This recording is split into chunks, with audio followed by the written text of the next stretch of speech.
কি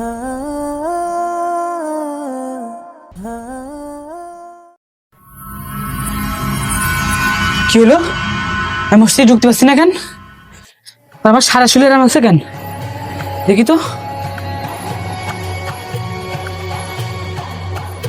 ভাই নামাজ পড়তে যাবেন না? নামাজের তো টাইম হয়ে গেল। ভাই আমি তো নামাজ পড়ার জন্য আসলাম, কিন্তু আমি তো মসজিদে ঢুকতে পারছি না। আমার সারা গায়ে আগুন ধরে যাচ্ছে, আমি মসজিদে পা দিতে পারছি না। কি বলেন ভাই? আমি এই যে মসজিদের ভিতর পা দিচ্ছি, আমার তো কিছু হচ্ছে না।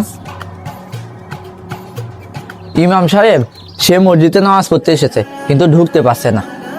কেন, কি হয়েছে? সে মসজিদে ঢুকতে পারছে না, সমস্যা কি? হুজুর, আমি বুঝতে পারছি না, আমি মসজিদে ঢুকতে পারছি না। কেন আমার সাথে এমন হচ্ছে? আচ্ছা, আপনি কি কোনো পাপে লিপ্ত আছেন বা কোনো মানুষজনের সাথে কোনো খারাপ আচরণ করেছেন? আমার তো মনে হচ্ছে এই জন্য আপনি মসজিদে ঢুকতে পারছেন না। কই হুজুর, না তো, আমার তো এরকম কোনো পাপে লিপ্ত নেই আমি। আচ্ছা, আপনি একটু চিন্তা ভাবনা করে ভেবে দেখেন তো। আমার মনে হচ্ছে আপনি কোনো পাপে লিপ্ত আছেন, তা না হলে তো আপনি এই মসজিদে ঢুকতে পারতেন। একটু চিন্তা ভাবনা করে ভেবে দেখেন তো। আচ্ছা হুজুর।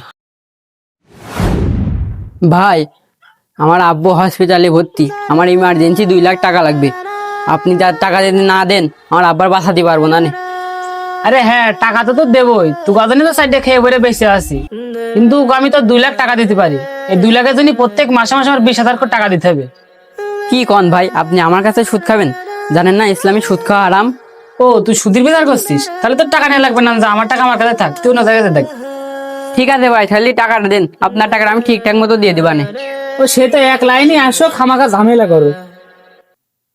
এই দেখেন 2 লাখ টাকা আছে, সময় মতো বুঝিয়ে দিবি কিন্তু।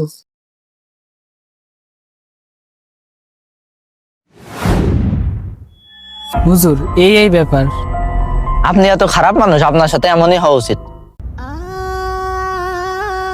হুজুর, তাহলে কি আমি কোনোদিনও মসজিদে ঢুকতে পারবো না? কেন ঢুকতে পারবেন না?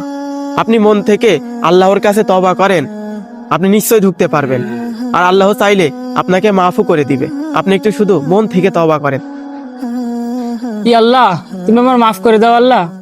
ই আল্লাহ, আমি এই গুনাহ থেকে বেরোতে চাই আল্লাহ, আমি তোমার পথে চলতে চাই আল্লাহ, আমি তোমার কাছে তওবা করছি আল্লাহ, তুমি আমার মাফ করে দাও আল্লাহ, তুমি আমার মাফ করে দাও, আমিন।